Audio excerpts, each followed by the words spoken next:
আসসালামু আলাইকুম। আপনারা সবাই কেমন আছেন? আজকে আমি মলা মাছ চচ্চড়ি করব। এটা হাতে মাখিয়ে চচ্চড়ি করব।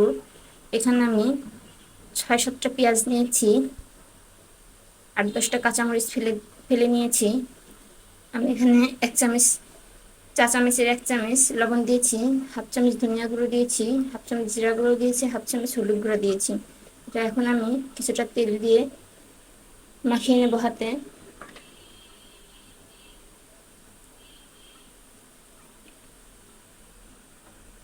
আমি এক হাত দিয়ে ভিডিও করতেছি, এভাবে চটকে চটকে মাখিয়ে নেব। আপনাদেরকে পরে দেখিয়ে দিব মাখানো হয়ে গেলে।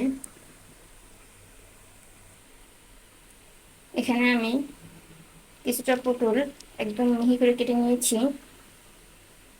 আর 3-4টা আলু এভাবে মিহি করে কেটে নিয়েছি। এটা এখন ভালোভাবে মাখিয়ে নেব। দেখুন আমার মাখানো শেষ। এখন আমি ভালোভাবে ধুয়ে রাখা মলা মাছগুলো দিয়ে দিব।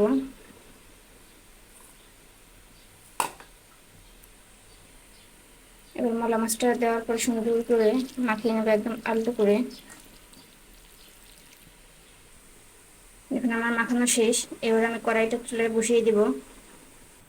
দেখুন আমি চুলায় বসিয়ে দিয়েছি। এখন এটা আস্তে আস্তে হবে, আপনাদেরকে আবার পরে দেখিয়ে দিব। দেখুন আমার চচ্চড়িটা বলক এসে গেছে। এটা হওয়া অবধি অপেক্ষা করব। দেখুন আমার চচ্চড়িটা হয়ে গেছে। এখন আমি এটা চুলা থেকে নামিয়ে নিব। দেখুন আমি নামিয়ে নিয়েছি। আমার রান্না করা শেষ।